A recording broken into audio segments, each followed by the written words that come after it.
The 7 deadly sins as female YouTubers. We recently just reacted to a female YouTubers that came out as P's video. You guys really enjoyed it. So we're tapping into the 7 deadly sins of female YouTubers. Let's get right into it. Make sure you guys tap into the Twitch streams. The link to that is in the description. Tomorrow we have a big stream. I want to see the entire Where You At family community there. We're going to be doing a challenge IRL stream against Astro Dior and his community. Make sure you guys pull up. It's gonna be around 5 p.m. Central. You know, join the Discord as well. The link is in the description for the Discord, so you guys can kind of stay tapped in. I don't have a hard time because I want to, you know, be flexible enough for you guys to be able to tap into the IRL stream. So I love y'all, appreciate y'all. Let's get right into the video, man, and come on. Where you at, Berto?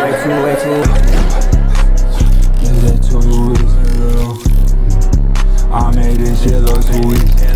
There are 7 female YouTubers who perfectly represent each of the 7 deadly sins, starting with lust, best shown by degenerate 16-year-old TikToker Amelia Wu, who chases online clout by dancing and posing in lusty clothing. With more followers now than the population of Switzerland, Amelia started out in having more followers than a fucking population of somewhere is insane. I hope y'all didn't see that. A little water just spilled out of my mouth. And then if you didn't see it, I just exposed myself. 2022 with makeup tutorials and lip syncs. But over time, as her desire for fame grew, her content started taking a turn for the worse. What drew even more attention, however, was that some of these perverted TikToks featured her 25-year-old brother, leading to disgust from the community, including that's a disgusting screenshot. Popular commentator Miss YY. This 16-year-old girl is showing off her cleavage online, her stomach, her posing in very promiscuous positions. Now, despite this, Thomas keeps encouraging Amelia, causing the internet to voice its concern. Her relationship with her brother has always rubbed me the wrong way too. If it's not borderline incestuous, it's exploitative at the very least. Ew. Is that how they coming? I've never really tapped into her content outside of the reactions. They saying it's incestuous. Oh, that's a nasty look. I ain't gonna lie. Like, regardless of what's actually going on, let's give them the benefit of the doubt and say that they aren't on no weird shit. If I'm making content with my little sister and the feedback is that, I'm definitely gonna be like, okay, we need to make some changes and some adjustments because this is not the right message that we want to be sending. That's weird.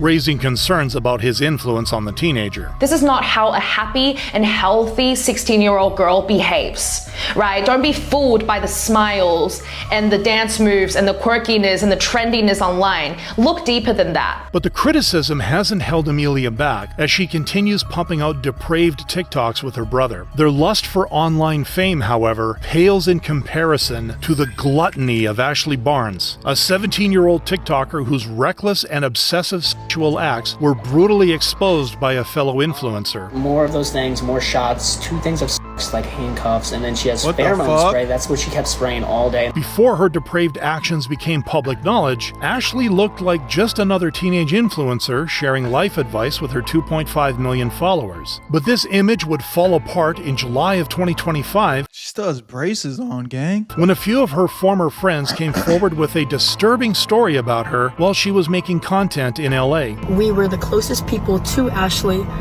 her ex-girlfriend and her best friend, and we cannot believe she would do this stuff to her friends. However, the most detailed account of Ashley's twisted indulgences came from Brad Mason, who explained how she forced him and other underage TikTokers toward sexual acts during their stay at a hotel. And she oh my God, starts like spraying pheromone spray. If you guys don't know what that is, it kind of like releases hormones in a way. But the spray would just be the tip of the iceberg. So then she wanted to play Dare or Drink, right? And then she kept wanting people to make out with everyone. And we're like, no.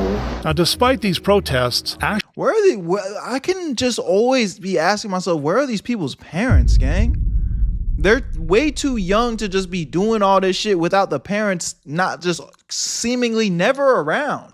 What's with that? Ashley continued making Brad and her other guests uncomfortable. She changes into like really, really small shorts, right? The whole time she's like the whole time while like this truth or dare thing goes on, she's like spreading her legs open, like all that stuff, like lifting her like shirt up to here, like. But Ashley's actions would only worsen after she crossed a major line with Brad. And then she like gets like into my bed, and I'm just like, bro, I'm like trying to like act like I'm asleep, and like I get away from her. This idea of Ashley forcing herself on people would also be echoed by fellow TikToker Capri, who was present with her that night. I grab her, get her off. Stop. I have a girlfriend. Okay? Sits up again. In my shirt. I'm like, oh no. Like, oh, like, bro. Damn. Stop that shit. Like, I got, bro, like, stop. After this expose, Ashley's reputation would fall off a cliff, especially after Brad. Yeah, if the roles were reversed, oh yeah, it's over with. Roles reversed? Nigga. GG's, brother. As it should. Like, I'm not, condoning. You know what I'm saying? As it should, but it's like, keep the same energy though. Showed the disturbing contents of her drawer to support his story. Her behavior is so disgusting. She knows that no means no. Where's the parents? The parent, like, she just got all this stuff in her drawer at 17, and the parents not at no point like, yo, what the fuck you got going on? I don't care if she's 17, she knows better. This backlash forced Ashley to try and save face by blaming her addiction issues before quietly slipping into the shadows. While her sexual deviance traumatized the people around her, it didn't create the kind of national outcry caused by the greed of Heather Morgan, aka Razzle-Khan, whose thirst for stealing Bitcoin with her husband even made it to the news. Breaking overnight, nearly 100,000 Bitcoins have been stolen from exchange platform Bitfinex. Unsurprisingly, an amount as large as $70 million back then forced Homeland Security and the IRS to investigate the matter. Bro, I just hate hearing about Bitcoin because I don't know if I've told you this story already, but I'm gonna tell y'all again, man. So back in like, what is this? I got the pictures right here. 2021, I remember I got like some decent amount of money, right? I got some decent amount of money. And I'm thinking to myself, I'm young, I'm younger, I'm immature. At this point, I don't really know how I should be moving financially, but I always knew like I need to invest, I need to spend my money wisely, right? So I open up, the Robinhood app because I'm thinking to myself like, okay, I'm going to invest. This is the perfect time to do that.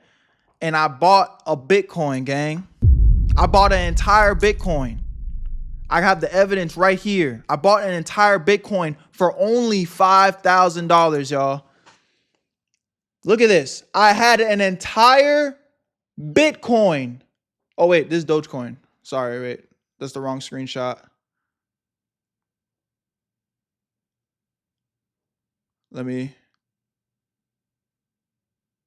Okay, boom. I had an entire Bitcoin for $5,000, gang. Do you know how much Bitcoin is worth today, gang? Do y'all know how much Bitcoin is worth today?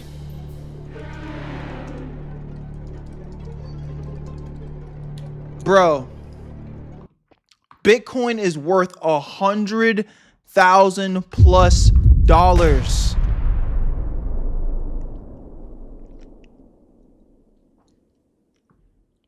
Do you know how much I sold that Bitcoin for, brother? $200 profit. Yo, I sold that shit for $200 profit thinking I was doing something. I was so happy too. I was like, yes. Woo! I'm an investor now. I make money now. Yeah. My nigga.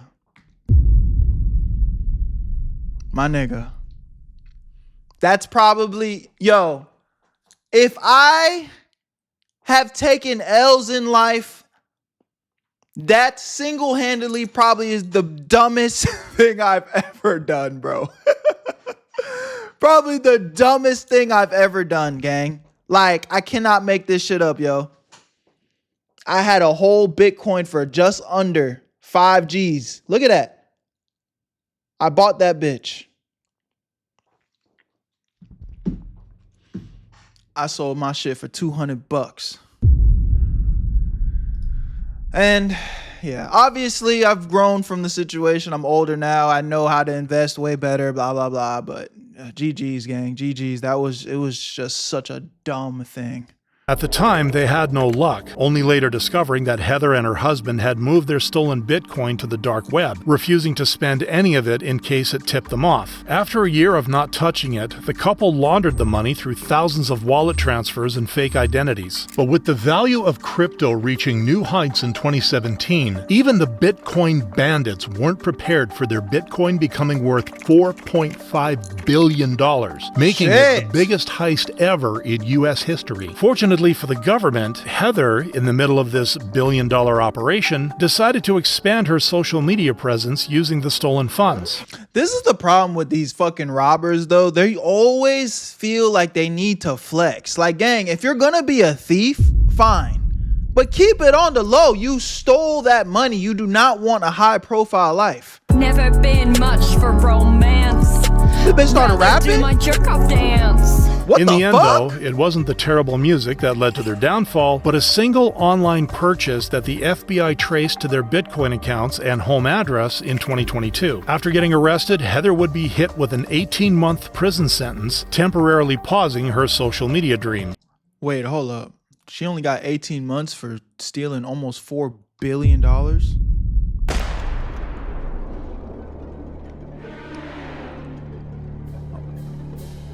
18 months, that's it?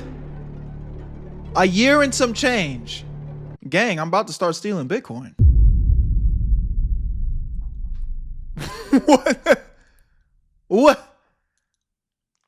You were talking about arguably one of the biggest heists in history, and we only got 18 months? I ain't gonna lie, that's not sounding too bad. This was still a relatively soft punishment compared to her husband's, who faced 5 years of jail time since he masterminded the crypto hack. But while Heather's fortune was undone by her greed, some YouTubers don't even want to make an effort. Like Nadia, the self-proclaimed best Warzone player, whose sin of sloth led her to hit rock bottom after she got exposed for cheating her way to the top while pretending it was all skill. I'm better. No, but I'm better. Before crashing out, Nadia was one of the fastest growing streamers, building a loyal fan base through achievement. She almost looked like Speed barking at the camera. You know how Speed be like, she almost looked like Speed right there. That felt too good to be true. This level of success would come at a cost, as viewers soon began suspecting of her using hacks and aimbots in one of her streams. But when she was confronted about taking the easy way out, her response just intensified her guilt. I feel like there's just like no information though. Like, it cut the clip really short. Not only was the reply unconvincing, but fans noticed that her body language was also giving her away, as she looked fidgety and nervous. Even worse, when she was accused of buying Twitch followers by COD detective Call of Shame, her reaction didn't help matters. Why do this? Like, you already got the respect, you already got the motion, you already have the audience. Like, bro, obviously you want to win, obviously you want to be competitive, but it's just like, you have everything you need to keep striving. Why take away from it just to like cheat? Either. So all you little boys with a fragile masculinity that can't accept a woman My birthday's May 3rd. Somebody's asking in the chat. Is just better. It's time to face the reality. But it would be Nadia facing the reality, as after she doxed a viewer, all of her audience turned against her. Antagonizing your audience is rarely good for long-term interaction. These comments unfortunately didn't save the situation, as Nadia now dabbles in degenerate content to stay relevant. Contrasting sharply with TikToker Ella Catherine, who actually tried to do a normal job, only for her wrath to destroy her reputation when she couldn't hold her anger against a family she had recently worked with. The host dad doesn't speak English. Oh my god. But before she crashed out in front of her 95,000 followers, Ella... Damn, 95,000 followers on TikTok ain't shit for real. Shorty cooked her shit before she even really had a career. That's L's. Damn. Was a regular TikTok girl vlogging her life. This adventurous spirit led her to accept a babysitting job with a family in Milan, where she was meant to work for 3 months. Despite her high hopes, the trip would be far from an Italian dream, taking a nightmarish turn within 4 days. I'm sneaking out of my host family's house. After quietly leaving the house, Ella made her way to the airport, visibly distressed. Oh my gosh, I'm literally shaking. That was the scariest thing ever. I couldn't figure out how to get past the gate, but I got it. And carrying all these bags, it's kind of scary. I just hope the train comes soon. But while her anxiety in the moment was clear, her reason for running away in the middle of the night remained a mystery, until she sat down to explain a few days later. The host dad spoke no English at all. He spoke as much English as I speak Italian, which is none. But instead of getting sympathy, the internet rightfully called her out. First red flag, becoming an au pair for a foreign family and not learning the language. Besides the language barrier though, Ella was also bothered by the host mom frequently yelling at her for slacking off. She raises her voice again and starts telling me that I need to be reading to the host child, I need to be teaching him English, interacting with him, and again paying attention. As a result, the cultural exchange babysitter would quickly lose all patience with the family. I just needed to get out of the house. I felt super trapped. But once again, the languages community is would crazy, rightly like, ridicule her feeling of entitlement. She thought she was going on a vacation, fall in love with a mafia boss, and lose herself in Thanks, the city. Nonchalant. So after her unjustified wrath against the host family, Ella has now left a bad taste in her fans' mouths, which is something that the 13 million followers of Nevada, TikTok's queen of envy, can relate to after she started doing shocking things to achieve her dream body. What was Before that? this day, I didn't eat like nine days. Oh my God. Why do... I'm not going to say too much on this because, you know, I know people really struggle with shit like that, but damn. This envy for a better body and lifestyle started all the way back when Nevada was an aspiring content creator out of Ukraine. This dream led her to LA, where her brand initially took off with dance reels and brain rot skits. Behind this hustle, though, brain rot skits was an envy-driven obsession that made people sit down and take notice. In middle school, I was chubby, and my classmates and so-called friends bullied me for my excess weight. Her resulting insecurity would leave a permanent mark, leading to constant comparisons with her friends' bodies. But instead of embracing a healthy weight, Nevada used her experience to promote disturbing weight loss methods. 15 pounds. Someone told me that I need to take it. Taking another pill. This decision to rely on pills and fad diets, however, wasn't her only example of harmful influence. Cheers. I'm obsessed with Red Bull, and I don't understand why. For me, it's like addiction. Every morning I drink Red Bull. Unsurprisingly, the internet didn't agree with the lifestyle she was promoting. I'm convinced she runs on negative calories and pure delusion. Surprised she hasn't started selling bottled air as a meal replacement yet. While Nevada hasn't sold anything so far, her envy alone is selling a dangerous idea of body shaming to her younger viewers. But even influencers who build their brand on positivity can be toxic, as proven by Jasmine Tan, a self-proclaimed girl's girl whose pride got in her way of being a good role model. Now, she started her career by uplifting young women, racking up millions of views with viral affirmations. I feel like girls are just naturally born pretty, clean, and scented. But instead of continuing to empower her fans, the YouTuber slowly started revealing a different goal. Please don't ever talk to me in a baby voice. I'm the only one in a relationship who's allowed to do it. Cause it's cute when I do it. It's not cute when you do it, buddy. This double standard was immediately obvious good, to viewers. SMG? It's so Welcome to the ironic for stream. her to criticize that guy when she sounds like a chronically online 10-year-old. But it didn't stop Jasmine from her toxic rants, with her next target being a young woman she met at her gym. She's still in school. She's 21.